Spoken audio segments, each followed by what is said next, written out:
With 50,000 naira, I can triple profits in 3 months.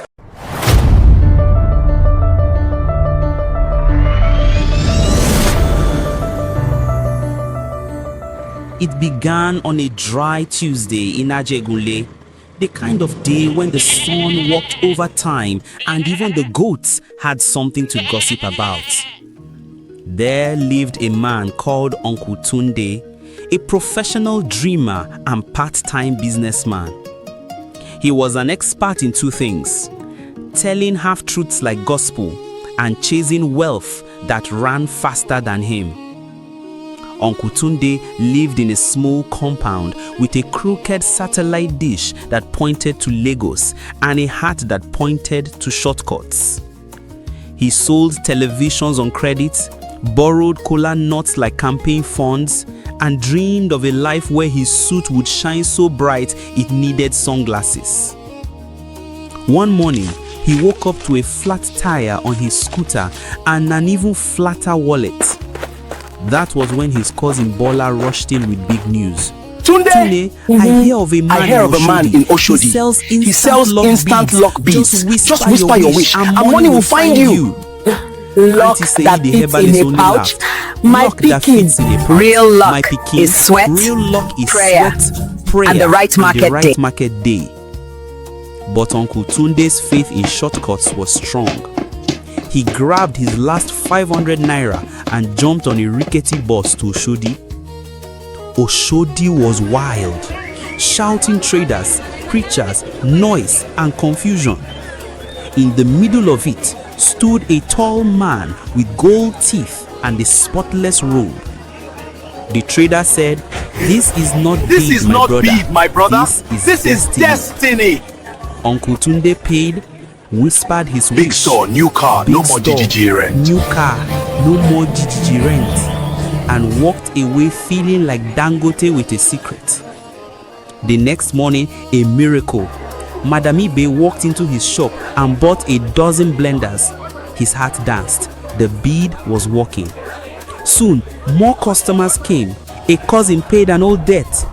Uncle Tunde smiled like success had finally moved into his pocket. Word spread faster than Lagos traffic rumors.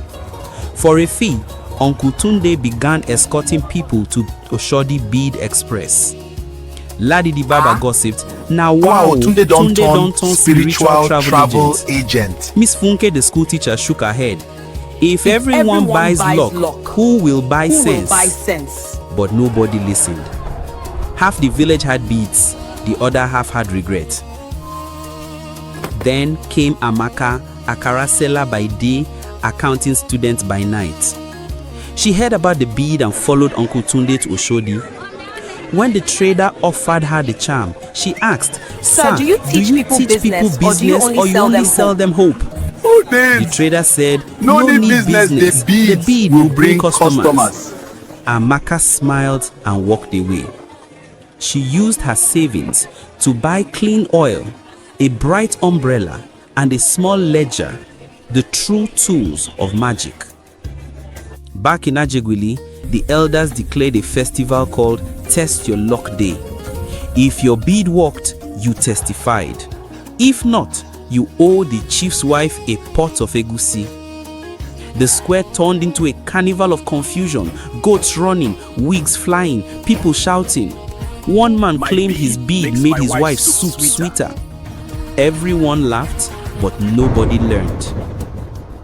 Then came the big opportunity. A businessman named Nwabueze announced he would invest in local entrepreneurs. Uncle Tunde entered the pitch, confident and shining. He said, "With my bead enterprise, I can sell destiny in wholesale." Mr. Nwabueze asked, "Interesting, where are your business records?" Uncle Tunde froze. His slides were printed on the back of a used calendar. Then Amaka stepped up. She opened her ledger and said, "If I sell Akara for 40 naira and it costs 15 naira, my margin is 25 naira. With 50,000 naira, I can triple profits in 3 months." The crowd cheered. Mr. Nwabueze chose Amaka Uncle Tunde's jaw dropped like rainwater from a leaking Amaka. roof. Still chasing hope, he rode his scooter through the rain that evening. Thunder roared, the heavens opened, and his precious beads began to melt. Color ran down his pockets, people pointed and laughed. Phones came out, and soon the clip went viral. Baba Bead versus rain.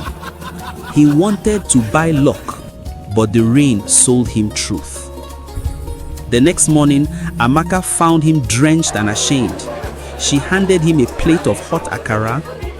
Come help me fry. Come help me I'll fry. I'll teach you real business. business. Tunde asked, does it involve beads? Does it involve Amaka beads? laughed. No, only oil, heat, No, and only record oil, books. heat, and record books. And so, Tunde learned the real magic: work, patience, and numbers. Together, they built a thriving Akara store. Under the neem tree, Tunde began teaching others about profit, credit, and savings. The same man who once sold beads of destiny now sold lessons of discipline. The village changed. People formed cooperatives, built solar lights, bought a freezer for fish sellers.